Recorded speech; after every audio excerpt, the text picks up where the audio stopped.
नमस्कार, उत्तराखंड समाचार में आपका स्वागत है। मैं हिना जोशी छेत्री। आइए सबसे पहले नजर डालते हैं आज के मुख्य समाचारों पर।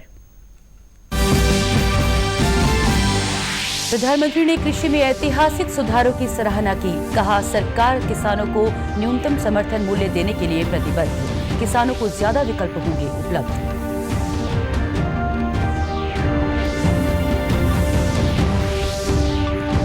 साढ़े 3 साल के कार्यकाल के मुख्यमंत्री ने गिनाई उपलब्धियां। बाजपुर के 8,000 परिवारों को राज्य सरकार ने दिया मालिकाना हक। पिथौरागढ़ को 112 करोड़ रुपए की योजनाओं की दी सौगात। मुख्यमंत्री ने कहा, बाहरी राज्यों से कम अवधि के लिए उत्तराखंड आने वाले लोगों को कोविड टेस्ट कराने की बाध्यता नहीं। राज्य सरकार बाहर से आने वाले लोगों को सुविधा देने के लिए प्रतिबद्ध। और विधानसभा का मॉनसून सत्र विधानसभा भवन में ही होगा आयोजित। विधानसभा अध्यक्ष ने मीडिया को दी जानकारी। कहा, वर्चुअल माध्यम से भी विधायक सत्र में करेंगे प्रतिभाग। अब समाचार विस्तार से। प्रधानमंत्री नरेंद्र मोदी ने कहा है कि कृषि सुधार विधेयक को लेकर कई ताकतें नए कानूनों के प्रावधानों के बारे में किसानों को गुमराह कर रही है। उन्होंने कहा कि नए विधेयक किसानों को सही मायने में बिचौलियों और अन्य बाधाओं से मुक्ति दिलाएगा। प्रधानमंत्री ने कहा कि कृषि क्षेत्र में इन सुधारों से किसानों को अपनी उपज बेचने के नए अवसर मिलेंगे और इससे उनका लाभ बढ़ेगा। प्रधानमंत्री ने किसानों को आश्वासन दिया कि न्यूनतम समर्थन मूल्य और सरकारी खरीद की प्रणाली पहले की तरह जारी रहेगी। इन विधेयकों से किसानों को और ज्यादा विकल्प उपलब्ध होंगे। गौरतलब है कि केंद्र सरकार ने किसानों के हितों को ध्यान में रखकर संसद के दोनों सदनों में कृषि सुधार विधेयक को पारित कराया है। इन विधेयकों ने हमारे अन्नदाता किसानों को अनेक बंधनों से मुक्ति दिलाई है। किसान और ग्राहक के बीच जो बिचौलिए होते हैं, जो किसानों की कमाई का बड़ा हिस्सा खुद ले लेते हैं, उनसे बचाने के लिए विधेयक लाए जाने बहुत आवश्यक थे। मुख्यमंत्री त्रिवेंद्र सिंह रावत ने आज पिथौरागढ़ में 112 करोड़ रुपए की विभिन्न विकास योजनाओं का शिलान्यास और लोकार्पण किया। इस दौरान उन्होंने पिथौरागढ़ की बहुप्रतीक्षित मल्टी स्टोरी कार पार्किंग और नर्सिंग कॉलेज का निरीक्षण कर उसे जनता को समर्पित किया। मुख्यमंत्री ने कहा कि सीमांत जनपदों में विकास कार्यों के धन की कोई कमी नहीं होने दी जाएगी। 10 करोड़ की होंगी और 30 करोड़ के आसपास की उदय सिंह मैदान में उसमें भी 30 करोड़ की योजना का उधर लोकार्पण किया गया है। तमाम जो विकास कार्य हो रहे हैं, जनता देख सके कि उन पर जो भी खर्चा हुआ है वो खर्चे की जानकारी आम आदमी को मिल सके। इसलिए हमारा कहना है कि पूरी जो भी निर्माण कार्य हैं, चाहे सड़क हो, बिजली हो, पानी हो या कोई अन्य कार्य हो, तो डिस्प्ले होना चाहिए। 2 दिवसीय दौरे पर पिथौरागढ़ पहुंचे मुख्यमंत्री ने जिले के आपदाग्रस्त क्षेत्रों का दौरा भी किया। उन्होंने बंगापानी तहसील के बरम क्षेत्र में आपदा राहत शिविरों का निरीक्षण कर प्रभावितों को मिल रही सुविधाओं का जायजा लिया। मुख्यमंत्री ने कहा कि आपदा प्रभावितों को जल्द विस्थापित करने के लिए कार्रवाई की जा रही है। उन्होंने बताया कि प्रभावित परिवारों की मांग को देखते हुए उन्हें स्वयं मकान बनाने के लिए धनराशि देने पर भी विचार किया जाएगा। मुख्यमंत्री त्रिवेंद्र सिंह रावत ने राज्य सरकार के 3.5 वर्ष के कार्यकाल पूरा होने पर आज वर्चुअल प्रेस वार्ता को संबोधित किया। उन्होंने बताया कि सरकार ने अप्रैल 2017 से सितंबर 2020 तक विभिन्न विभागों के अंतर्गत कुल 7,12,000 से अधिक लोगों को रोजगार दिया है। उन्होंने बताया कि युवाओं और प्रदेश में लौटे प्रवासियों के लिए मुख्यमंत्री स्वरोजगार योजना प्रारंभ की गई है। वहीं राज्य की भावनाओं का सम्मान करते हुए गैरसैंण को ग्रीष्मकालीन राजधानी बनाया गया है।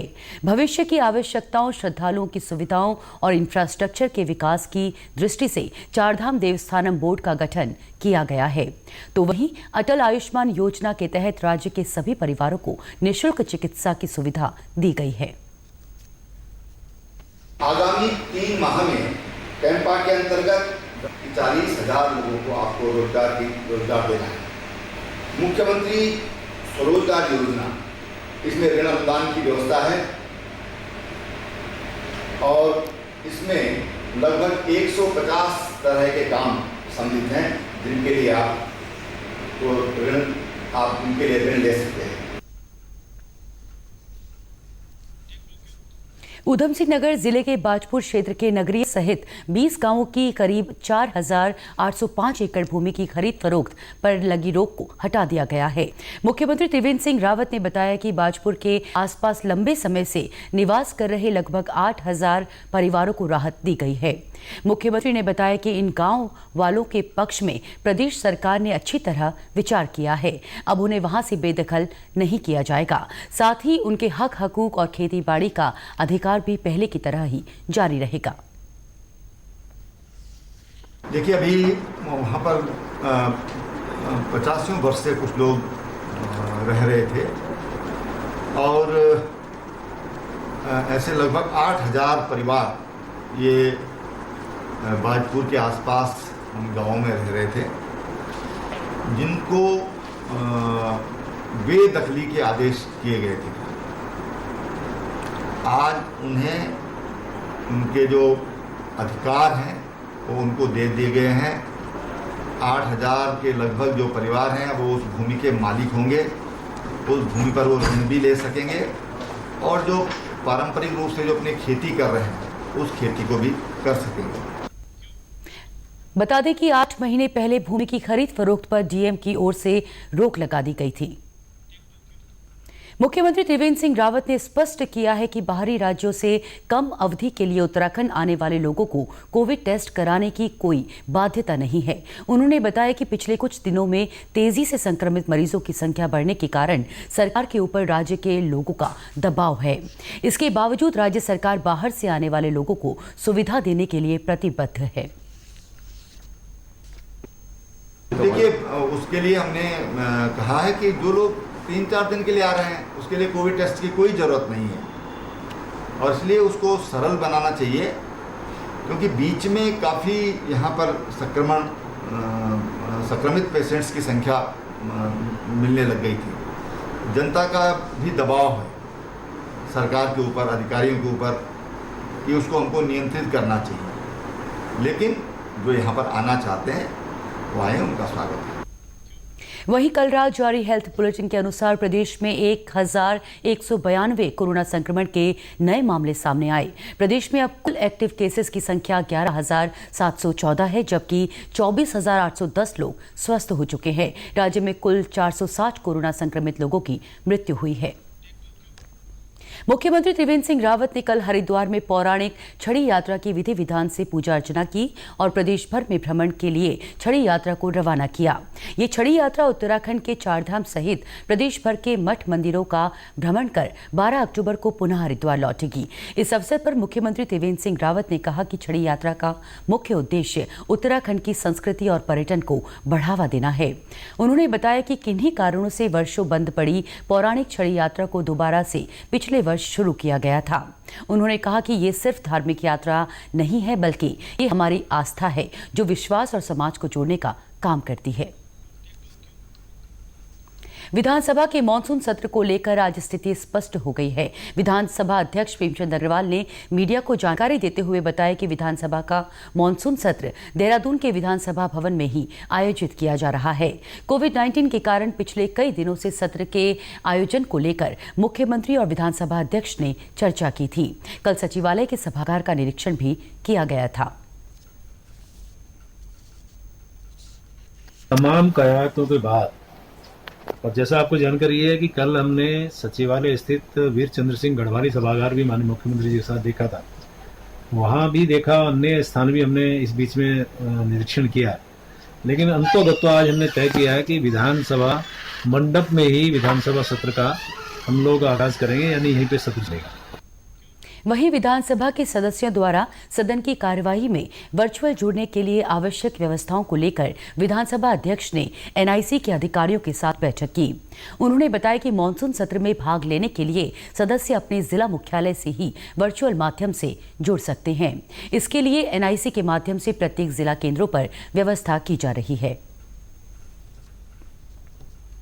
विधानसभा सत्र के दौरान हम माननीय विधायकों से एक आग्रह कर रहे हैं कि वो वर्चुअल जुड़े, उसको लेके जो NIC के अधिकारी हैं उनसे मैंने आज बैठक की थी और उनसे आग्रह किया है कि जो हमारे माननीय विधायक वर्चुअल जुड़ना चाह रहे हैं तो डिस्ट्रिक्ट हेडक्वार्टर्स पे उनके आने के बाद वहाँ पूरी व्यवस्था मुकम्मल हो ताकि हमारे माननीय विधायकों को किसी प्रकार का उस वर्चुअल जुड़ने में उनको कोई व्यवधान ना हो, उनके विशेषाधिकार का कोई हनन ना हो।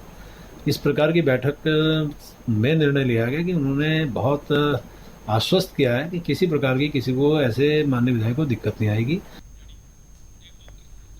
वन विभाग अब सांपों की विभिन्न प्रजातियों को लेकर लोगों में जागरूकता लाने का प्रयास करेगा।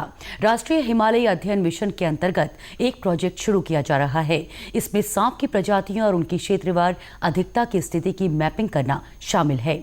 इसका मुख्य उद्देश्य मानव और सांप के संघर्ष को कम करना है। कुमाऊं क्षेत्र के मुख्य वन संरक्षक तेजस्विनी पाटिल ने बताया कि इस प्रोजेक्ट के तहत स्थानीय समुदायों को सांप के बचाव और उनके पुनर्वास कार्यों के लिए जागरूक किया जाएगा। साथ ही जोखिम वाले सभी गांवों से 3 व्यक्तियों को प्रशिक्षण देना भी इस योजना में शामिल है। हमको भारत सरकार ने अभी 3 साल के लिए एक प्रोजेक्ट असाइन किया हुआ है जहाँ पे हम लोग कम्युनिटी को साथ लेते हुए हमारे जो कुमाऊं हिमालय जो है मतलब स्पेसिफिकली तराई आर्क लैंडस्केप जहाँ पे तराई का एरिया और नैनीताल डिस्ट्रिक्ट का जो नीचे वाला एरिया है मिडिल हिमालयस का उसको हम कंसिडर करेंगे और इसमें हम लोग कितने टाइप के स्नेक्स अवेलेबल हैं और हमारे पास मेन इसमें 4 जो पॉइजनस स्नेक्स हैं ऐसे दल बनाना चाहते हैं जो एनिमल्स को ये पकड़ के सेफली उनको फील्ड में या फॉरेस्ट के बाहर उनको रिलीज कर सकें ताकि हमारे पास एनिमल्स भी सही रहें और लोगों के मन में जो एक दहशत होता है सांप को देख के वो चला जाए। योग स्वस्थ रहने और जीवन को सुरक्षा प्रदान करने का मूल मंत्र है। योग हर समाज और धर्म के लिए उपयोगी है। ये किसी को बंधन में नहीं बांधता है। ऐसी ही बानगी हल्द्वानी में देखने को मिली जब मुस्लिम महिलाओं ने योग के माध्यम से स्वस्थ जीवन जीने का एक अनोखा संदेश दिया। कोरोना संक्रमण के चलते आज हर व्यक्ति अपने और अपने परिवार को स्वस्थ रखने की जद्दोजहद में लगा हुआ है। ऐसे में लोगों को योग ही सबसे उपयुक्त और सरल माध्यम नजर आ रहा है। हल्द्वानी में ये महिलाएं प्रतिदिन विभिन्न योग क्रियाएं कर रही हैं। अनुलोम विलोम, सूर्य नमस्कार और कपालभाति से अपने दिन की शुरुआत कर रही महिलाएं खुद को स्वस्थ रखने का प्रयास कर रही हैं। यहाँ पे आके हम योग करते हैं शरीर को फिट रहने के लिए, यहाँ से अच्छी तरह से फिट रहने के लिए हम यहाँ पे आके मैंने यहाँ पे आके काफ़ी वेट कम किया है। हम सुबह सवेरे आकर के यहाँ वॉक करते हैं, एक्सरसाइज करते हैं और यहाँ आकर के हमें बहुत अच्छा लगता है और फिट रहते हैं। और पहले लॉकडाउन की वजह से हम आ नहीं पा रहे थे, बहुत वीकनेस हो रही थी हमको, लेकिन अब हम बहुत अच्छा महसूस कर रहे हैं। योगाभ्यास करा रही ट्रेनर ने बताया कि 4 महिलाओं द्वारा इसकी शुरुआत की गई थी, लेकिन इसकी उपयोगिता को देखते हुए आज 40 से अधिक महिलाएं प्रतिदिन आ रही हैं। बाद हम योगा, कपालभाति, जानु मुद्रासन, वृक्षासन, योग और सूर्य नमस्कार इन सब से स्टार्ट करके हम अपनी एक्सरसाइज समाप्त करते हैं। और कभी और सब अच्छे से एक्सरसाइज करते हैं। मैं सबको एक्सरसाइज कराती हूँ और पहले हम 4 लोग थे और अब हम 40 हो गए और आगे भी बढ़ते जा रहे हैं। तो हम यहाँ सोशल डिस्टेंस को देखते हुए अपनी एक्सरसाइज पूरी करते हैं, दूरी पर रह के, मास्क लगाकर, सैनिटाइजर यूज़ करके, तब हम अपनी एक्सरसाइज पूरी करते हैं। उत्तराखंड के समाचारों में आज बस इतना ही। चलते चलते मुख्य समाचार एक बार फिर। प्रधानमंत्री ने कृषि में ऐतिहासिक सुधारों की सराहना की। कहा, सरकार किसानों को न्यूनतम समर्थन मूल्य देने के लिए प्रतिबद्ध। किसानों को ज्यादा विकल्प होंगे उपलब्ध।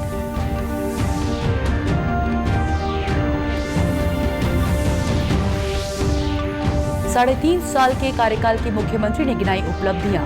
बाजपुर के 8,000 परिवारों को राज्य सरकार ने दिया मालिकाना हक। पिथौरागढ़ को 112 करोड़ रुपए की योजनाओं की दी सौगात। मुख्यमंत्री ने कहा, बाहरी राज्यों से कम अवधि के लिए उत्तराखंड आने वाले लोगों को कोविड टेस्ट कराने की बाध्यता नहीं। राज्य सरकार बाहर से आने वाले लोगों को सुविधा देने के लिए प्रतिबद्ध। और विधानसभा का मॉनसून सत्र विधानसभा भवन में ही होगा आयोजित। विधानसभा अध्यक्ष ने दी मीडिया को जानकारी। कहा, वर्चुअल माध्यम से भी विधायक सत्र में करेंगे प्रतिभाग।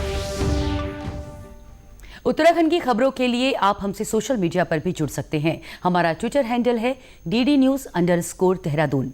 हमारा फेसबुक पेज है DD News उत्तराखंड और हमारे YouTube channel DD News Uttarakhand को सब्सक्राइब करना ना भूलें। इसी के साथ समाचार समाप्त हुए। नमस्कार।